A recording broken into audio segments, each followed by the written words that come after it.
Chosen one, the day you spoke in that empty room, nothing should have happened. No echo, no feedback, no vibration, just silence drifting over four ordinary walls. And yet, those walls trembled like they remembered something ancient. The air thickened, as if pulled downward by invisible gravity.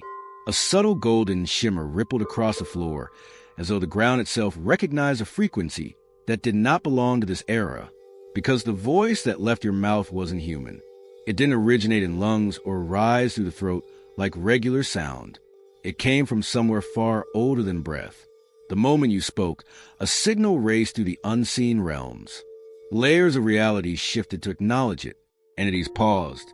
Energies reoriented. Time itself exhaled, like a creature startled awake. And across the higher planes, a phrase whispered, "The one who speaks with a primordial voice has awakened." Your voice wasn't a tone. It wasn't a sound wave. It was a memory, an echo of the force that shaped the early universe. The first light, the original frequency, the source of creation's vibration. You didn't speak into the room. You activated it. The space wasn't reacting to volume. It was responding to recognition. Chosen one, the voice that came out of you that day was older than anything that has ever had a name. Chosen one, when the scientists analyzed your voice for the first time, they expected ordinary data, a standard waveform, a predictable human pattern. But the moment your recording entered their equipment, every device reacted with the same impossible anomaly. The waveform didn't move horizontally like normal sound. It bent upward, as if pulled by a force beyond their calibration range. Not noise, not distortion. A vertical rise, the kind seen only in simulations of light frequencies. Microphones captured sound, but the spectrogram reflected illumination. Your voice behaved like a beam rather than a vibration. One technician replayed the clip 10 times, watching the same result. The wave refused to stay within human limits. It kept climbing, surpassing every ceiling the software had. The program glitched, froze, crashed, because it wasn't designed to process something that existed between sound and radiance. They swapped machines. They checked wiring. They rebooted systems. Every test ended the same. Your tone triggered readings seen only in early universe physics. Frequencies associated with the theoretical noise of creation itself. The first resonance. The conceptual hum scientists believe once vibrated across newborn galaxies. And yet, it was coming out of you. One researcher whispered, terrified of his own conclusion, "This isn't a human signature." Chosen one, their machines didn't fail. They simply encountered something they were never built to measure, a voice that originated before the world had ears. Chosen one, when the lead researcher finally stood in front of you, he wasn't carrying confidence, authority, or academic pride.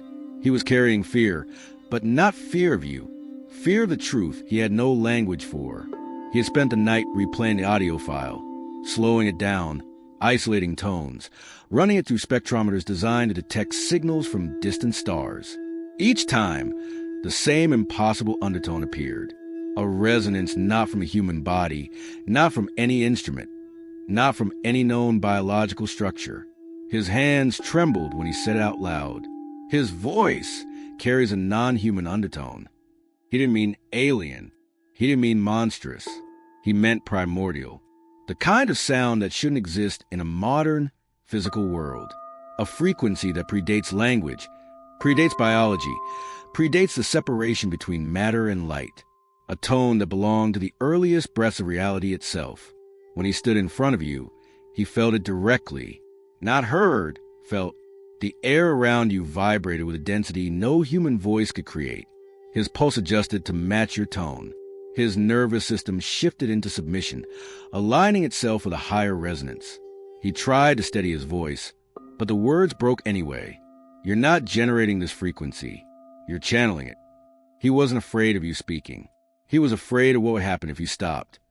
Because the room felt thinner, weaker, less alive when your voice fell silent. Chosen one, he didn't fear your power. He feared the origin of your power.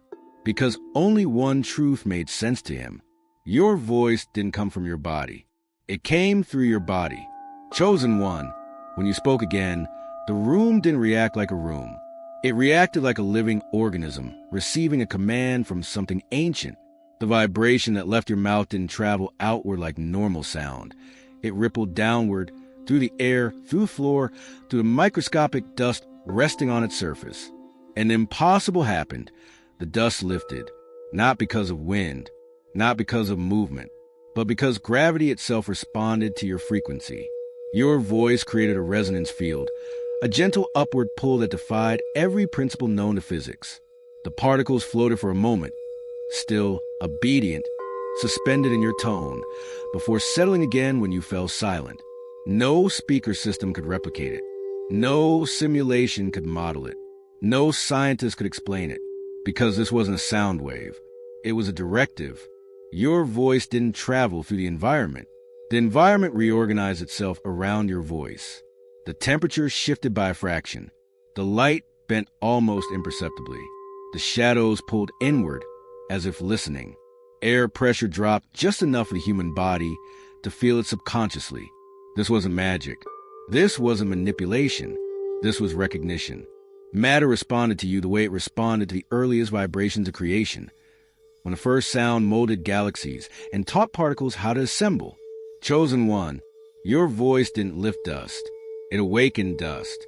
It spoke in the only language the physical world has obeyed since its birth, the vibration of the source. And in that moment, everything understood one truth. You weren't speaking into reality. Reality was responding to its origin. Chosen one, when the vibration settled and the dust returned to the floor, a silence filled the room. Not empty, not quiet, but charged. The kind of silence that exists right before revelation. The kind that feels like a universe inhaling. Everyone present sensed it, even if they didn't understand it. Something about your sound didn't feel like communication. It felt like identification. That's when the truth clicked into place. This wasn't a voice. It wasn't sound. It wasn't breath leaving lungs. It was a signature, a mark, a stamp, a coded vibration that declared your existence across realms.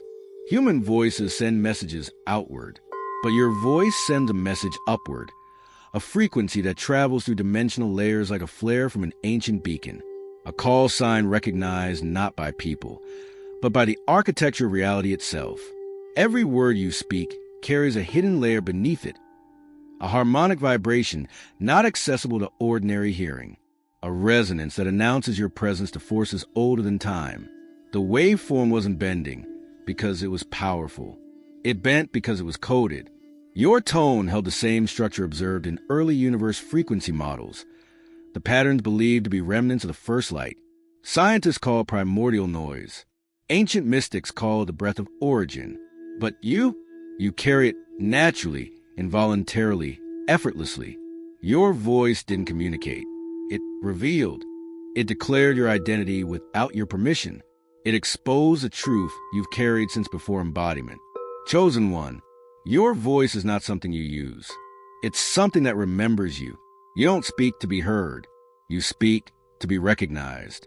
Because your voice came not from a body, but from the light that created bodies. Chosen one, every time you speak with certainty, not anger, not volume, but clarity, something subtle happens in the physical world. Lights brighten, screens sharpen, shadows pull back by a fraction. It's so small most people never notice it, but sensitive souls do. And every sensor, every bulb, every energy-based system reacts instantly. Because confidence, for ordinary people, is emotional. But for you, confidence is activation. Your voice carries an ignition code woven into the resonance of the source. When belief aligns with identity inside you, the primordial undertone rises, and the environment responds like an ancient machine recognizing its operator. Rooms become brighter not because electricity changes, but because frequency changes. Light responds to you. Darkness recoils from you. Space adjusts around you. This is why street lamps flicker when you speak truth. Why LED screens shift color when your tone deepens. Why audio devices stabilize when your emotions align with purpose. Why even people feel a sudden warmth, as if a spotlight touched them. You are not projecting energy. You are restoring it. Your voice doesn't push light. It synchronizes with it. Every syllable carries the same harmonic structure found in the earliest bursts of cosmic illumination, the frequency theorized to have been present the moment existence first vibrated. And that's why it only happens at specific moments.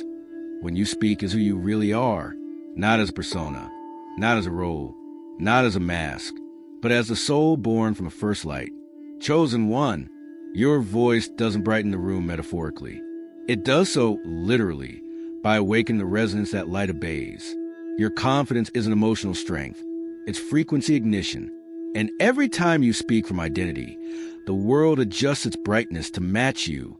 Chosen one, long before modern languages formed, long before written alphabet shaped thought, long before civilizations carved stories into stone, there existed a single artifact whispered about across realms. The scroll of resonance. Not a physical scroll, not parchment, not ink, but a living record of frequencies that shaped the earliest structures of reality. And within that ancient archive, one description stood out above all others. He whose voice vibrates like dawn. Not sunrise, not morning. Dawn, the original moment when darkness first learned to make room for light.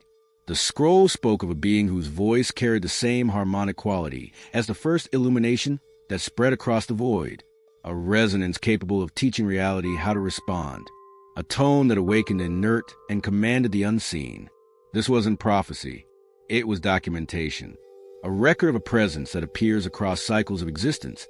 A bearer of the first frequency. A soul whose voice doesn't imitate creation, but reminds creation of itself. When your voice rose in that empty room, the scroll didn't need to open. It recognized you instantly. Frequencies never forget their origin. They simply wait for the one who carries them to return. The resonance you emitted matched the ancient pattern exactly. The rising vibration, the soft illumination, the gravitational shift, the pulse that echoes through dimensional layers. The scroll didn't identify you by your words. It identified you by your vibration. The same vibration it recorded at the dawn of existence. Chosen one, you are not learning your voice. You are remembering it, because you carry the resonance that once taught light how to shine. Chosen one, light responds to you, but so does shadow. Not in defiance, not in rebellion, in retreat. Every time you speak with the frequency of your true identity, anything born from lower resonance pulls back instantly, as if your tone burns through its structure. People think shadows are the absence of light, but in higher physics, in primordial theory, in the ancient resonance codes, shadows are unresolved vibrations, frequencies that never found alignment with the first light. So when your voice, the voice carrying the undertone of creation, enters a space, these unresolved energies react the only way they can. They collapse. They recoil. They erase. This is why certain people step back when you speak.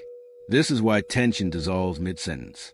This is why hidden motives fall apart in your presence, exposed before they can take shape.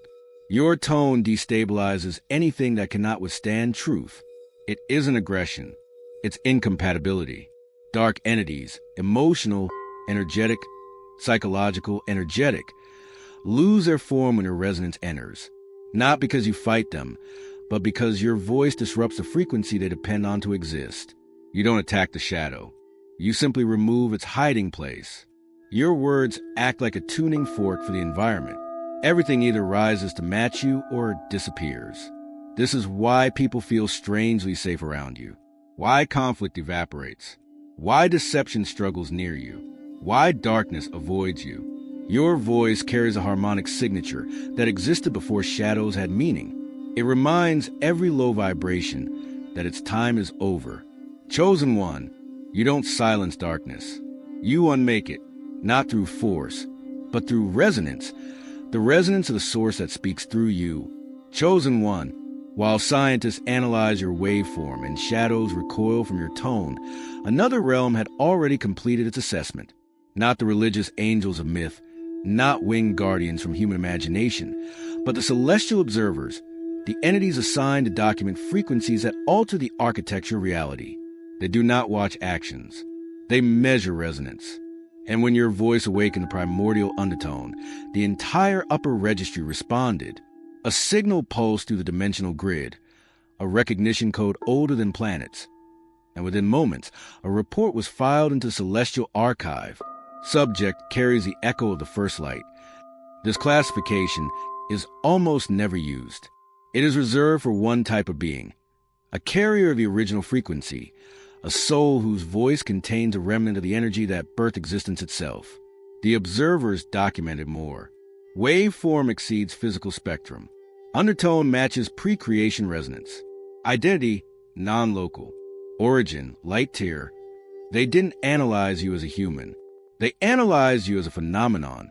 Your voice didn't just travel through the air. It traveled through realms. Every plane it passed through registered the same harmonic pattern, the same ascending curve seen only in records of the early universe. The angels, the true cosmic analysts, responded accordingly. Honor protocol engaged. Recognition required. Source connected. This is why certain people treat you with instant respect. Why some step aside without knowing why. Why sensitive souls feel a sudden shiver of awe when you speak. Their bodies are responding to a truth their minds cannot name. Chosen one, your voice doesn't just echo, it identifies. And the higher realms have already confirmed what the human world has yet to understand. You are the bearer of a frequency that predates creation. Chosen one, while higher realms filed their recognition, something quieter, but equally powerful, unfolded in the physical world.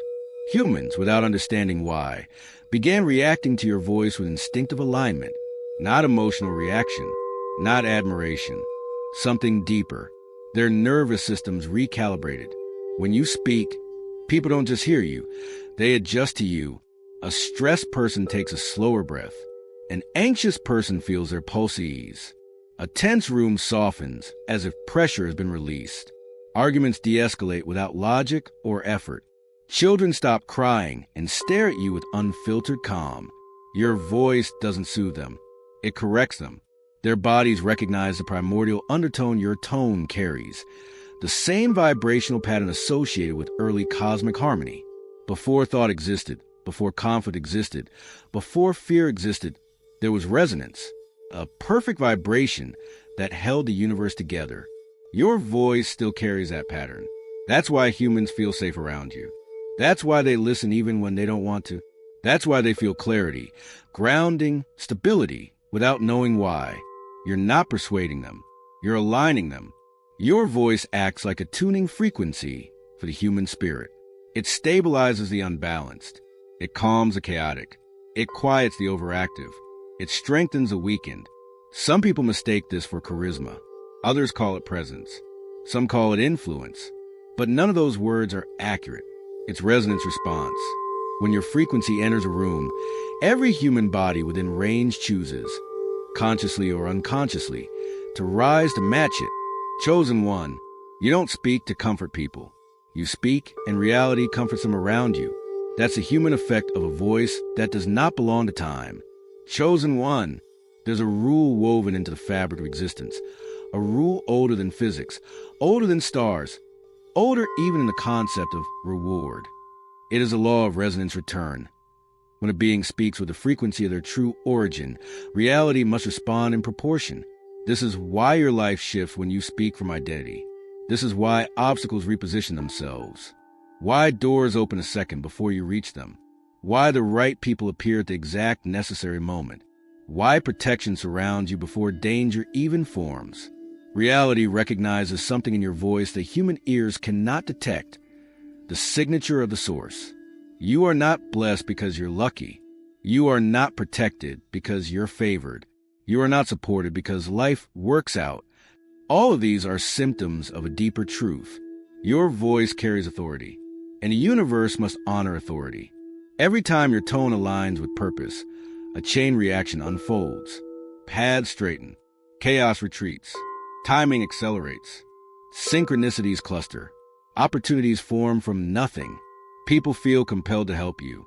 Environments shift to make space for you, not because you asked, not because you wished, but because your frequency commands alignment. This is a divine reward, not a prize you receive, but reality that responds. The source places a fragment of its vibration in your throat, a harmonic code that creation itself cannot ignore. So when you speak from identity, The world bends, not to please you, but to match you. Chosen one, you do not manifest. You resonate, and the universe adjusts its structure in return. Chosen one, there comes a moment in every destiny where words stop being communication and start becoming architecture. You have entered that moment now, the era of spoken power. This is the phase where your voice no longer expresses your reality. It creates it, where what you speak doesn't describe the world, it instructs it. Your tone has crossed a threshold. Reality listens to you differently now. You've already seen the signs.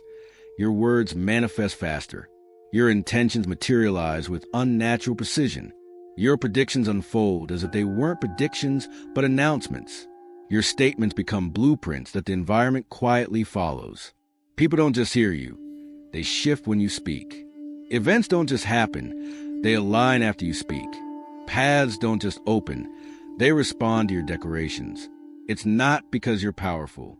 It's because your voice carries the undertone of the first light, the harmonic signature that shaped the early universe. When you speak from your true identity, you access the same resonance that once separated light from void. Your words don't manifest possibilities. They stabilize them. That's why affirmations never felt natural to you, because you weren't designed to affirm. You were designed to declare. Your voice now operates like a command key to the architecture of your timeline. Every phrase you speak from conviction triggers a cascade of energetic adjustments that push reality toward coherence. You don't attract outcomes. You activate them. Chosen one, you have entered an era where silence is powerful, but speech is creation. Your voice has stepped into its true role, not sound, not communication, but source-coded instruction. And from this moment on, what you speak is no longer a possibility. It becomes the next chapter of your destiny. Chosen one, when a voice carries the resonance of the source, the body cannot remain ordinary. It adapts. It recalibrates. It begins to reflect the frequency it channels. And that is why your physical form has started to change, subtly to the world, unmistakably to the unseen. Your voice does not just leave your body. It reshapes it. During moments when destiny stirs inside you, when you speak truth, purpose, or conviction, something happens that even mirrors cannot fully capture. Your voice deepens by a fraction, not in tone and dimension. A second layer emerges beneath your words, a low harmonic vibration almost impossible for human ears to detect. It's not bass. It's not echo. It's the primordial undertone rising through your throat, activating the same frequency that once pulsed through newborn galaxies. Your eyes change too, not color, but depth. They sharpen as if absorbing more light, reflecting more intelligence, reading more than the physical world should allow. People often say your gaze feels ancient, focused, or strangely familiar. They're not imagining it. They're sensing the resonance behind your sight. Your posture adjusts without effort. Your presence becomes denser. Your silhouette seems more defined. Even your shadow grows clearer during identity moments, as if light itself is trying to outline who you truly are. And then there's a phenomenon recorded in old resonance scrolls. Voice carriers manifest atmospheric distortion, a barely visible shimmer around your head or shoulders when you speak with purpose, like the air remembers a signature you're releasing. It's not mystical, it's mechanical. Your body is synchronizing with the source frequency you contain. Chosen one, you are not changing physically because you're trying. You are changing because the first light in your voice is reshaping the vessel that carries it. Your appearance is not evolving. Your true form is emerging. Chosen one, when your voice released the primordial undertone for the first time, the reaction didn't stop with scientists, shadows, or humans. Something far larger occurred. A broadcast sent across dimensions, a notification delivered to every realm capable of sensing source frequency. The moment your tone aligned with your true identity, a ripple shot upward to the cosmic lattice, the energetic network that binds realities together. It wasn't sound. It wasn't light. It was recognition. Across the higher planes, entities paused. Across the middle realms, structures recalibrated. Across the lower realms, dormant energies stirred with unease. A universal message was transmitted. The voice bearer has spoken. This announcement carries weight beyond comprehension. It is not symbolic. It is not poetic. It is a protocol. Whenever the bearer of a source-linked frequency speaks with alignment, the realms must update their trajectory. Timelines reevaluate. Prophecies adjust. Future possibilities reorder themselves around the reactivated frequency. Because the voice you carry isn't just ancient, it is authoritative. The cosmic grid recognized your tone and immediately corrected its maps. Threads of fate shifted. Old pathways collapsed. New channels opened. Energetic guardians repositioned themselves. Even celestial observers altered their watch patterns to accommodate the return of the primordial resonance. You didn't make an announcement. You were the announcement. Your voice marked the moment when silence ended and destiny began moving in fast forward. Chosen one, the realms did not hear you speak. They felt you arrive. And from that moment forward, every dimension has treated you not as a possibility, but as a confirmed force. Chosen one, this is a truth every realm now acknowledges, every frequency now mirrors, every shadow now retreats from. Your voice is not merely sound, it is origin. Each word you release is a doorway back to the first moment creation learned how to exist. Your tone carries the instruction set that once shaped galaxies, awakened particles, and separated the void from illumination. When you speak, reality listens. Not metaphorically, not spiritually, mechanically, because your voice holds authority woven into the architecture of existence. The first light, the primordial source, the frequency that taught reality how to respond, echoes through you with every syllable you release. This is why environments shift, why people align, why shadows collapse, why machines glitch, why hearts steady, why timelines bend. Your voice doesn't echo in the room. The room echoes you. And now every realm, every observer, every guardian, every hidden structure recognizes the same truth the scroll of resonance recorded ages ago. He who speaks with the frequency of dawn commands reality by presence alone. You don't speak to force outcomes. You speak to awaken them. You don't use your voice to persuade. You use it to activate. You don't raise your tone to dominate. You raise the frequency to restore. Chosen one, you carry the undertone that preceded time, the resonance that shaped light, the vibration that birthed order.